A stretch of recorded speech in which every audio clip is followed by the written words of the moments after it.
No hay nadie que en el pueblo no recuerde que la invasión de moscas llegó casi al mismo tiempo que la sequedad de los campos y la muerte de los peces. Se empezó a terminar la pesca e instantáneamente los habitantes perdieron la noción del tiempo. Las horas comenzaron a volverse gaseosas, los días se transformaron en horas, las horas en minutos y los minutos en segundos.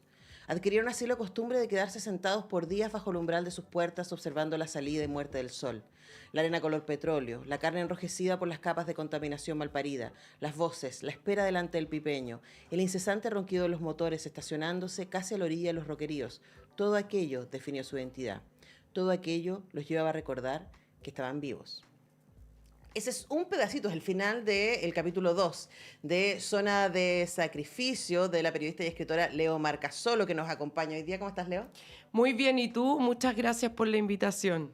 Bueno, estoy bien, aquí con muchas preguntas para ti para hablar de Zona de Sacrificio, que cuando me llegó yo dije, ok, otro libro sobre reportaje, pensé, además, sobre lo que ha pasado en Chile y lo que sigue pasando tristemente en la Sí. zona de sacrificio, pero acá uno podría decir que el contexto geopolítico-social de la zona de sacrificio es el escenario en donde se da la historia, ¿no? Claro. Pero aquí son personajes ficticios que viven en ese lugar. Son un par de hermanas, el hijo sobrino, ¿cierto? Los que llevan esta historia, todos adultos grandes, Claro. que de alguna manera han vivido su vida en este lugar, que no sabemos exactamente cuál lugar es, pero Claro. podría ser varios de ellos. Sí, sí. Entonces hablemos de ese acercamiento, de por qué tú quisiste meterte desde lo ficcional a esta historia.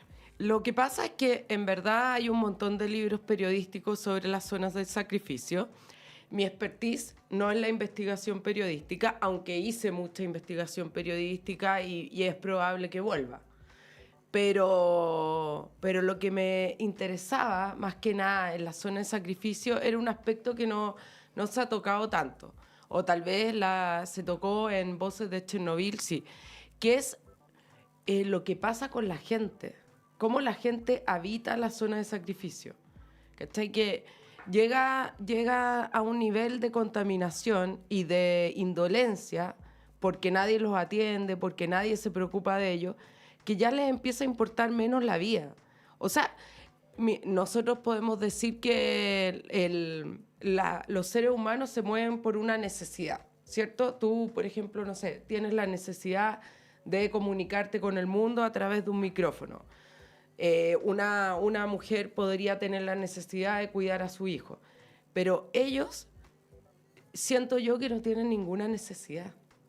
Y el libro se trata de eso, de gente que vive sin ninguna necesidad, sin ninguna... Porque tampoco podemos decir que es ambición, porque no todos los seres humanos son ambiciosos. Hay mucha gente que dice, no, yo vengo a esta tierra para tener lo mínimo y para vivir con lo mínimo, pero tienen la necesidad de eso, pero ellos no. Entonces... Hay una especie como de... el Carlos Tromben dice en la introducción que los protagonistas de la novela, no podemos hablar por la gente que vive en zonas de sacrificio, pero por supuesto estamos pensando en ellas también, son como el gato de Schrödinger, ¿no? Que no sabemos si están vivos, están muertos, están ahí. Y hay una especie como de somnolencia que acompaña a este habitar. Exacto. No hay grandes pasiones. Claro, es lo mismo que yo te decía antes, como que no tienen la necesidad. Entonces, al no tener la necesidad, como pululan en una especie de mundo circular y no salen de ahí y no van a salir de ahí. Porque en el fondo, y si tú vas a la zona de sacrificio, que en Chile hay varias, Puchuncaví, en Antofagasta, y lo ves. Yo la última vez que fui a Puchuncaví había una persona que estaba en un auto, igual es un poco gracioso, pero no es que yo me burle de ello, estaba en un auto totalmente ebrio y atropelló los pies de 4 personas y esas personas estaban tan ebrias a su vez que no se dieron cuenta. Ese nivel. Claro, ahí están en modo zombie, podríamos decir. Ahora, claro. Hay varias cosas que yo creo que lo que más marqué en el libro mientras lo leía era pensar en por qué no se van. ¿no? Claro. Y hay una pregunta constante, hay un por qué no se van de parte de los que están ahí, que definen esto como su lugar, pero por ejemplo, hacia el final del libro tú te detienes por un momento en uno de los ejecutivos de la empresa, Claro, que lo están persiguiendo, que lo están acosando, que lo están amenazando, claro, y él dice, no, no me podía ir porque no me podría hallar en otra parte, y es como, aquí te pueden matar, ¿no? claro. Y él igual decide no irse. Exacto. Entonces, hablemos un poco también de lo que tú ves ahí, lo que quisiste mostrar en la novela en términos de ese raigambre que está tan pesado a pesar de ellos mismos. Claro, es una suerte como de mamá. O sea, ya, tú puedes tener una pésima madre, pero va a seguir siendo tu madre. Y yo creo que todos ellos sienten el territorio de esa manera. ¿Cachai? Es lo mismo, por ejemplo, no sé, cuando tú ves en otro país o en el propio Chile, no, que hacen protestas para que mejoren su lugar. ¿Por qué no se van de ese lugar si ya no hay cómo mejorarlo? Igual a mí me gustaría contar un poco de la historia para que la gente se ubique. Se trata de una zona de sacrificio, que es un territorio que ya fue completamente sacrificado después de 60 años de que han estado un montón de empresas haciendo de las suyas ahí sin ningún tipo de información por parte de la gente. Y hay un O sea, protagonista... hay una información falsa, porque lo que les dicen es que Ah, claro, porque hacen un plebiscito para que la empresa se instale, ¿no? claro. Pero les dicen que les van a traer desarrollo, que van a traer, su vida va a ser mejor, etcétera. O sea, es como la información que les dan básicamente es falsa. Y ahí también uno se pregunta, tú no hablas de eso en el libro, pero es como, ¿dónde están las autoridades? Claro, las autoridades no están por ninguna parte. Y también hay en las zonas de sacrificios reales, también uno ve la invisibilidad de las autoridades. O sea, Es como, claro, ¿cómo llegamos acá? ¿cómo llegamos acá? En el fondo, como las autoridades en general se hacen los tontos. La cosa ha cambiado en Chile y en el mundo por las redes sociales, pero imagínense antes que no habían redes sociales. Imagínense antes de Internet. Entonces está este personaje, que es el extraño, que uno cuando crea libros como que tiene un tema, ¿ya? Y ese tema lo mete en un personaje, porque uno no se puede, uno cuando escribe un libro no puede discursiar del problema, sino que tratáis de crear un personaje abstracto que reúne.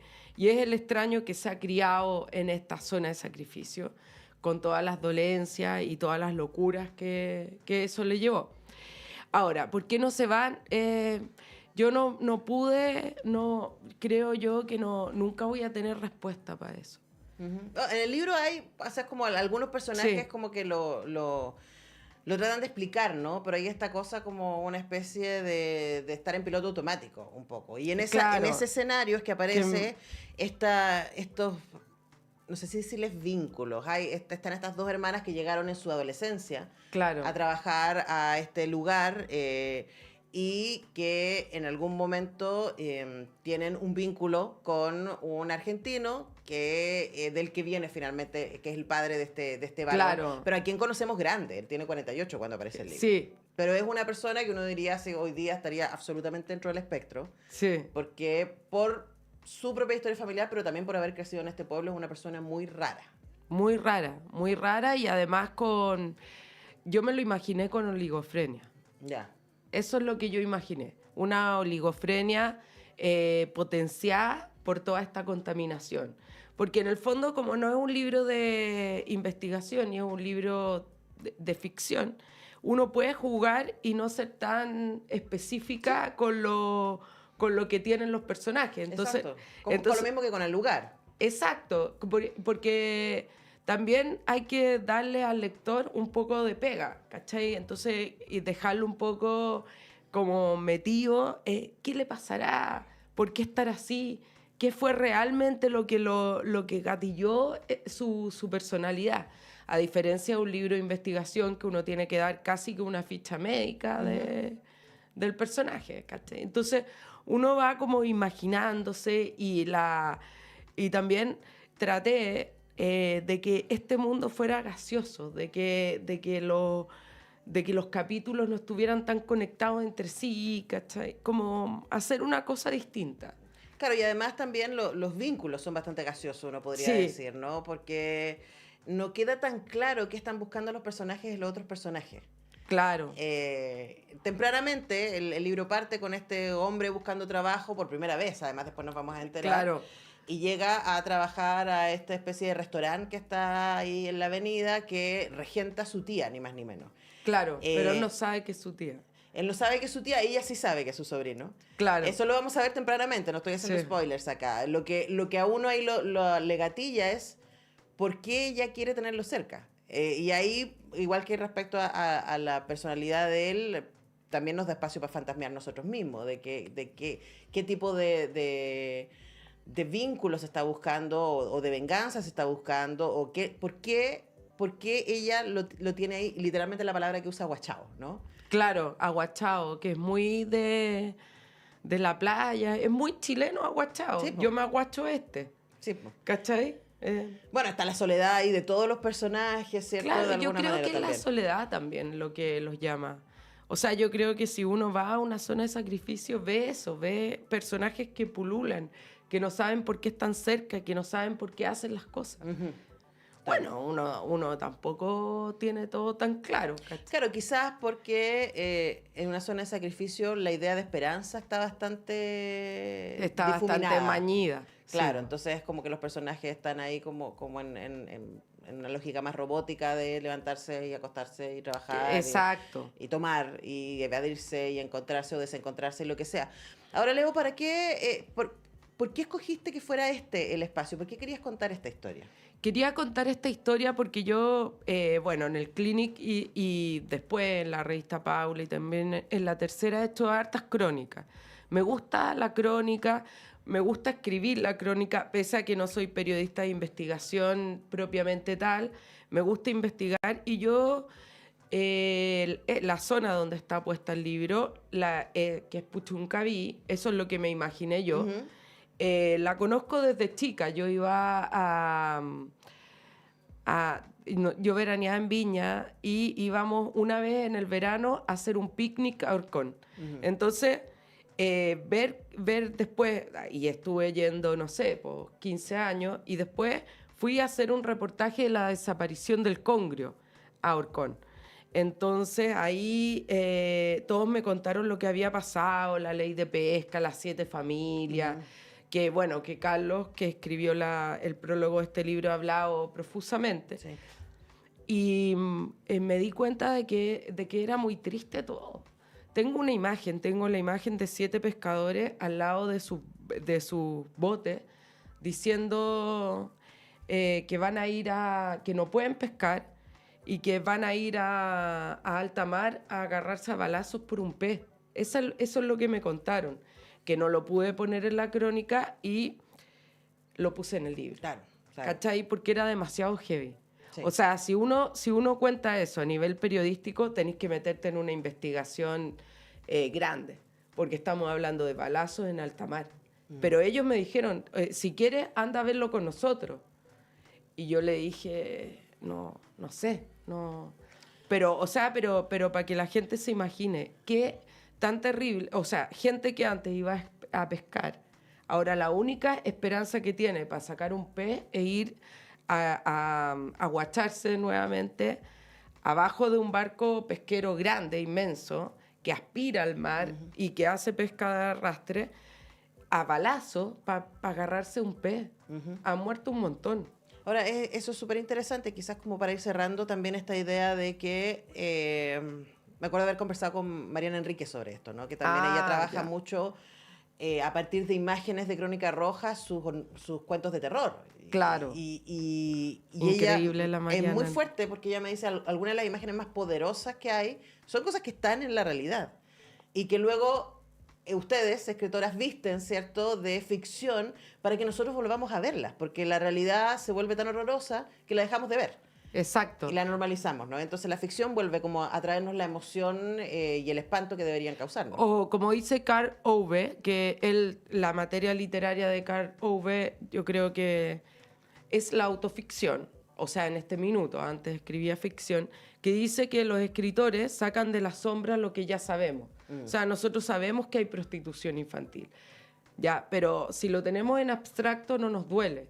Pero si alguien se mete ahí y hace una historia de prostitución infantil y con personajes que tienen nombre, que tienen apellido, salimos de la data del porcentaje y nos metemos en el mundo de niños y yo creo que ahí ya Claro que sí. colapsamos. Bueno, es lo que pasa también con este libro, entonces, Zona de Sacrificio, de Leo Marcasolo, que nos ha venido a acompañar y a hablar de este libro acá al estudio. Está editado por Los Perros Románticos, a quienes felicitamos y agradecemos, por supuesto, que nos hayan enviado el libro. Muchas gracias, Leo, por venir.